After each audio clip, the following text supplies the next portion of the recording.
Hello everyone, my name is Karen and welcome back to Pay-Per-View Predictions, and today we are doing the NXT Takeover War Games 2 predictions. Last year, before we get in this, Takeover War Games was my favorite Takeover event. Hell, probably even my favorite pay-per-view of the entire year. It was fantastic. Every match built on how difficult of a fight it was going to be. The sheer war of it all. Think back to it. We had a fatal four-way for the NXT Women's Championship right after Asuka vacated it, won by Ember Moon, the woman who had been chasing it for months. At least I think it was months. And was losing every time to Asuka. And finally, she was able to win. Asuka came into the ring, she handed her the championship, and she hugged her. It was beautiful. It was a fantastic match. We had the NXT Championship match. Andrade Cien Almas versus Drew McIntyre. Which ended in a heartbreak as Drew McIntyre lost the championship and suffered an injury that would take him out of action until his main roster debut this year. What was that? Like March, April-ish, right after WrestleMania. We had Lars Sullivan defeating, and if I remember correctly, for the very first time, defeating Cassius Ohno. So Cassius Ohno's first loss on NXT, I believe. I might be wrong, but I think I'm right. We also had two dark matches that were taped for NXT tapings. Pete Dunne defending his championship against Johnny Gargano, and Ruby Riott defeating Sonya Deville in a singles match. Then we had the match before, the match that honestly was my favorite going into the end of the night. I will say that as someone who very much enjoyed a singles match that was not for a championship, a match that also had a 2-ring steel cage match. Aleister Black beating Velveteen Dream. That was one of my favorite feuds, and it was one of the WWE Universe's favorite feuds last year, winning Feud of the Year in NXT. For good reason. That match was fantastic. It capped off and it culminated one of the best feuds I think NXT has ever seen since probably Owens and Zayn. And then finally, we had the match that results in the name, the reason of the name of this pay-per-view. We had the War Games match, where the Undisputed Era, Adam Cole, Kyle O'Reilly, and Bobby Fish faced off against the Authors of Pain and Roderick Strong. And Sanity, Alexander Wolf, Eric Young, and Killian Dane. Who would have thought that just a year ago, a man who was fighting so hard, just a year later, after he was fighting so hard not to join this team, would stab someone in the back, grab that armband, slap it on, and be one half of the NXT Tag Team Champions. Of course, I'm talking about Roderick Strong, who a few months ago shocked everyone when he turned on his tag team partner Pete Dunne in the finals of the Dusty Rhodes Classic in a fantastic triple threat tag team match that also featured the Undisputed Era. A grueling triple threat tag team match with the Undisputed Era and the Authors of Pain. I actually had to look up who the last team was because I could not for the life of me remember. No offense to the Authors of Pain. They're fantastic. It's just I'm stupid. Where Roderick Strong, as his tag team partner Pete Dunne, hits bitter end, covers 1, 2. Roderick Strong kicks him in the back. All culminating to what is probably going to be one of the greatest takeover events of all time.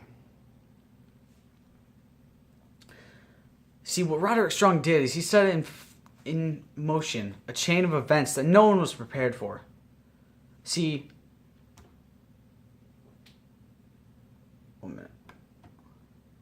just a few months later at Takeover Chicago 2. Oh, hey, Nick Miller and Shane Thorne have a different tag team name now. Okay then. Just a few months later. Wait.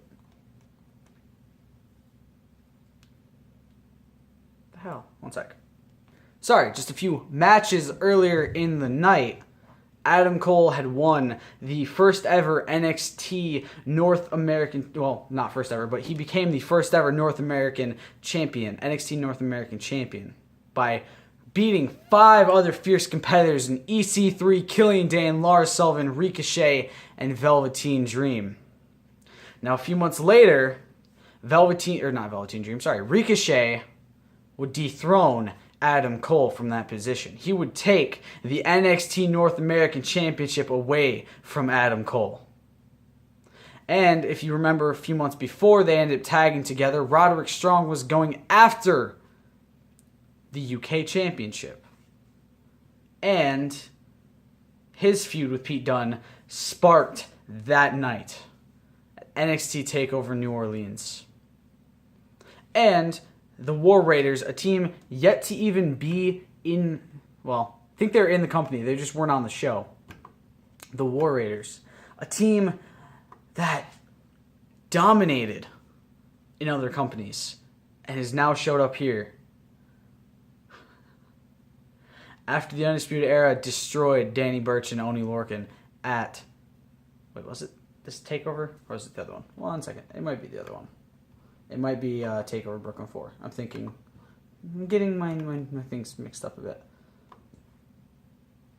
I think it was after they beat Mustache Mountain.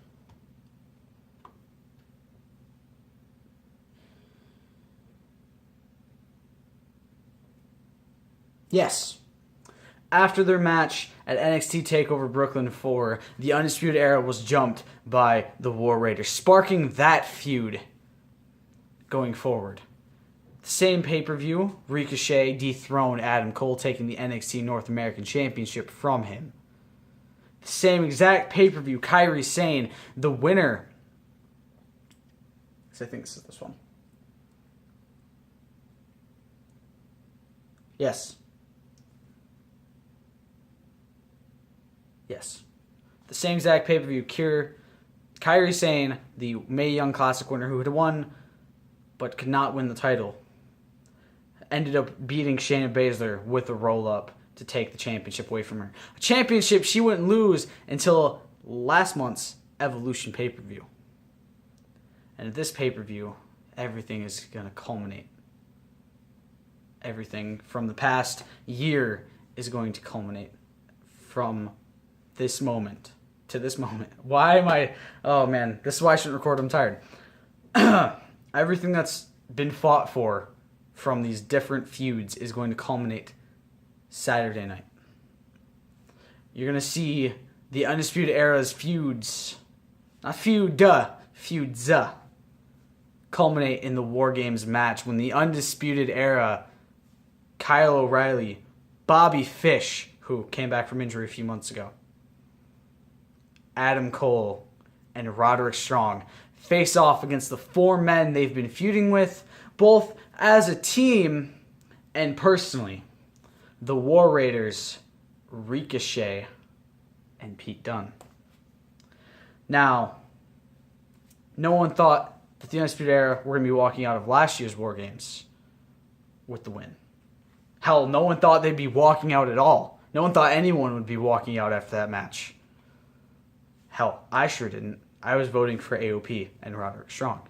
I can tell you that right now. You could go back on my channel to last year's War Games event predictions from me, and you can see me say with confidence Adam Cole or AOP and Roderick Strong.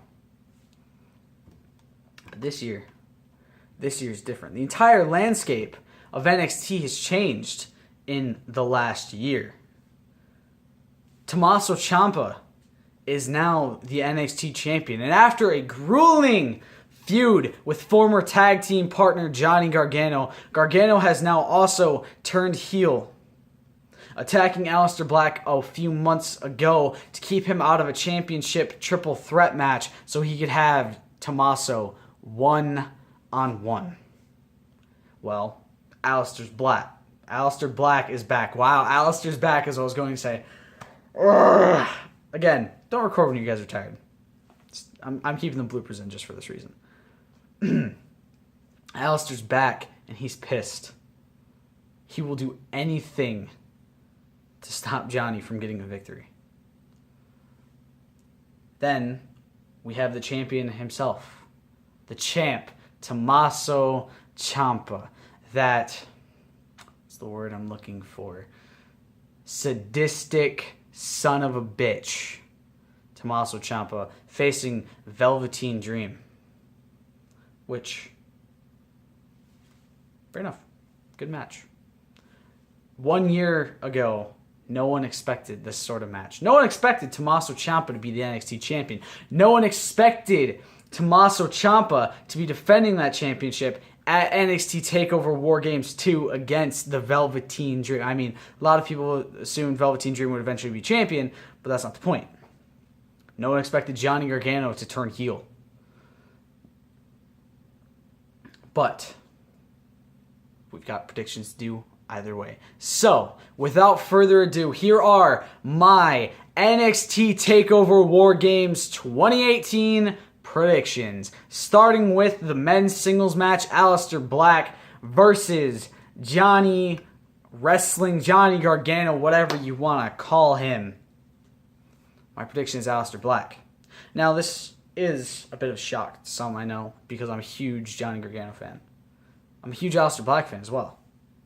But I have a further prediction that you guys will see later on in the card when I get to it, and you'll understand exactly why I'm choosing Aleister Black to win this match. Next, we have the NXT Women's Championship. Shayna Baszler, the Queen of Spades, the Submission Magician, versus the 2017 Mae Young Classic winner, the Pirate Princess herself, Kairi Sane. This match, like their others, are shaping up to be fantastic. Their feud has been amazing, from Kairi beating her at the Mae Young Classic to both of them feuding over the title the past few months. My prediction is Shayna Baszler to retain. Even with the injury, I think she's still going to retain and potentially relinquish at worst, and maybe have Marina Shafir or Jessamine Duke win the championship. Or someone like Mia Yim or Toni Storm or anyone else literally not named Bianca Belair. Next, we have the NXT Championship match. Tommaso Ciampa versus the Velveteen Dream. Now, this is where that prediction, the further prediction, comes in. I think Velveteen Dream is going to win because I think Johnny Gargano and Tommaso Ciampa are going to be called up and reformed on WWE TV, whether it's on Raw, or preferably SmackDown, because SmackDown's tag team division is a little lacking, as a reformed heel DIY. A lot of people have been saying that's what should happen now that Johnny has turned heel. There should be a heel DIY.